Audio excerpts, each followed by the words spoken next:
Good morning, folks. Hey, it's Mark again with Marketing Can Work. I really need this coffee today. Remember that marketing is like the cream in your coffee, it touches everything in your business. Every interaction that you have with a client, every email that goes out, everything on your website. I'm going to create a website checklist and drop a comment if you'd like to receive it. Basically, it's just about 10 things that you are crucial elements on your website. You can look it over, check off the ones that you have done, and verify that they're working, and then look at the ones that aren't on there and make sure you get them done. So if you want that checklist or anything else from me, or if you ever have any questions, just drop some comments below. I get back to everybody. A couple of things I want to talk about. I really want to talk about Google Ads because this is Tactics Tuesday. Marketing strategy is sort of the overall view of your business and who you're going after and what your revenue goals. Tactics are those specific things you do to drive to drive that strategy. So I'm always reminded of an image from the Civil War. I don't know, it's just a memorable image, and it was the strategy versus tactics. The strategy for the North against the South was basically to surround all the ports of entry, surround all the ways that goods could come in and out of the South. And I think it was represented by a big dragon or snake or something like that. And I'm not getting into the politics of it. I live in Florida now, but I'm from Pennsylvania, so I represent, all Americans. Um, all the time. So that was the strategy: was surround the southern states, cut off supplies, things like that. But the tactics were individual battles, individual generals, individual railroad lines. So the strategy never changed, but the tactics changed often. So this being Tactic Tuesday, I wanted to talk about Google Ads because I've seen so much going on in there, and I'm in touch with the what I call the PPC community, other agency owners, other PPC experts, what's going on in the industry. And there's a lot of things that have to be really confusing if you're not active in that community, whether you're an agency or a business owner. There's a lot of things that are really confusing. Obviously, Google is pushing a lot of automated strategies these days.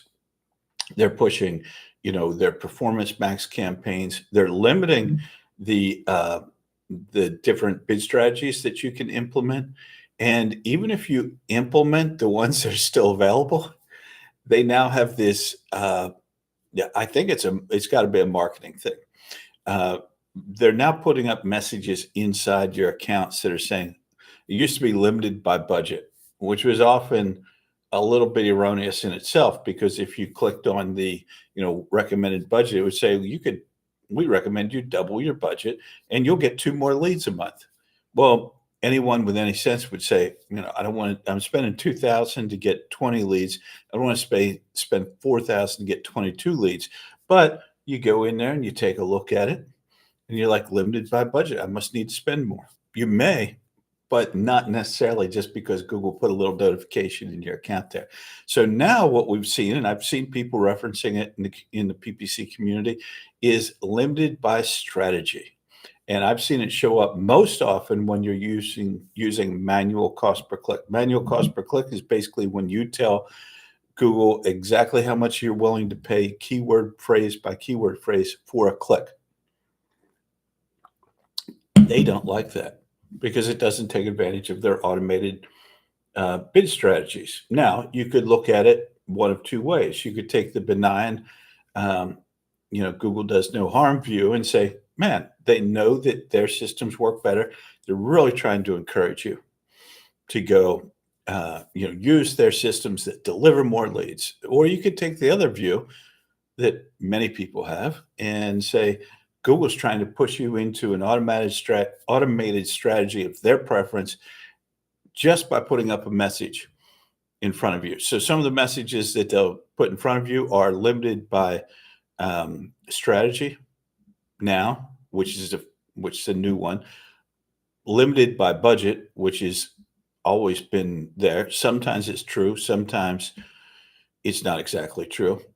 The other one that's an erroneous signal that Google likes to send out is your quality score. Your quality score on your ads is 100% driven by whether you have accepted or rejected their suggestions. So if they suggest you increase your budget and you haven't responded to that suggestion, and when I say responded, that means either you say, no, don't implement, yes, do implement. Either way, as soon as you respond, your quality score goes up. So that quality score is not a quality score at all. That is a have I responded to their suggestions score. Have I looked at the suggestions Google made and have I responded to them? Doesn't have anything necessarily to do with the quality of of your ads. So why is it called, a quality metric? That's a great question because that's fantastic marketing.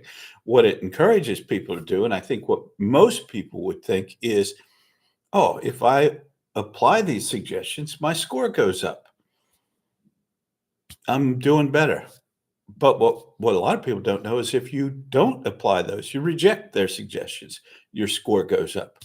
So not exactly synonymous with a completely honest approach, I would say. So that's it. And then those suggestions that come up are often definitely not ones that you want to implement. Let's add the display network. No, you never want to add the display network to your search campaigns. Let's opt you into this. Let's change your bid strategy. I would say that more often than not, those are advantageous to Google, less advantageous to you. But this comes back to the confusing part. How would you know that? As the average business person, the average web designer, SEO person, how would you know that what Google is telling you every day when you go into the interface is just incorrect?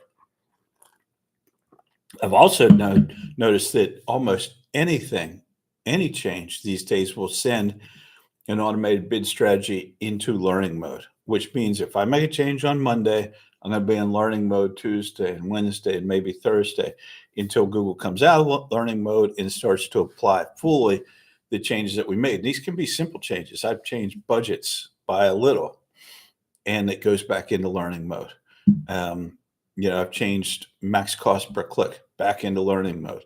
And so you have to really be judicious in making changes, which is difficult because sometimes you get pressure from yourself or from the client. We need to improve performance. Well, keep in mind, when I make certain types of changes, there's a lag for their impact. So we're month one into, when I say we, I mean the agency that I represent, obviously, Inbound Revenue. We're month one into a campaign that, we've generated a lot of leads, tough market. We're implementing strategies one by one by one, and we've done well for month one, but this is probably a 3-month process. Probably a 3-month process until we get it completely zoned in. Things that you really want to look for early on is did you select a good bid strategy? Did you select a good business? Did you get good keywords? Are you updating a negative keyword list regularly and use a negative keyword list at the account level? I'll shoot a video on that later on so that you can see how that's done. Because if your negative keyword list is at the campaign level, then you'll have to start over if you launch a new campaign. If you have it at the account level, you can apply it to multiple campaigns, any new campaign, and the work is already done for you. You just have to be a little bit careful. Let's say I was running a search campaign for roofing, okay? And in my negative keyword list, I'm going to have a lot of job-related terms because I don't want people looking for roofing jobs clicking on my ad.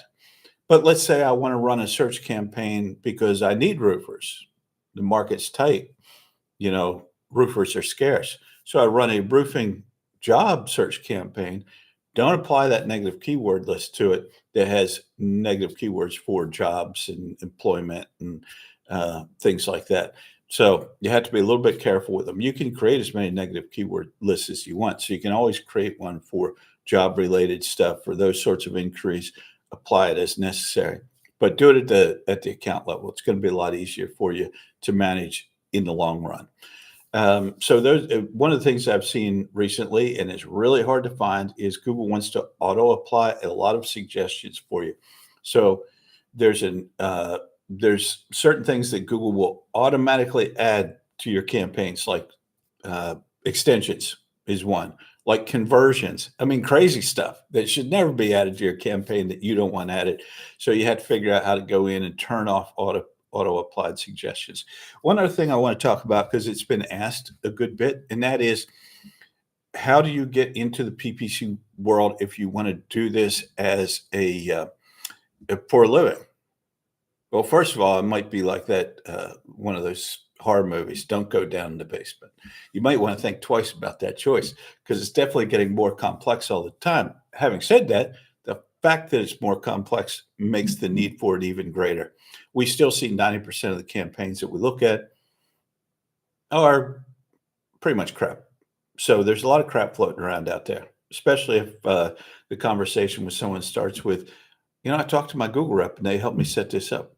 That usually means, oh, good. We've got a lot of work to do here.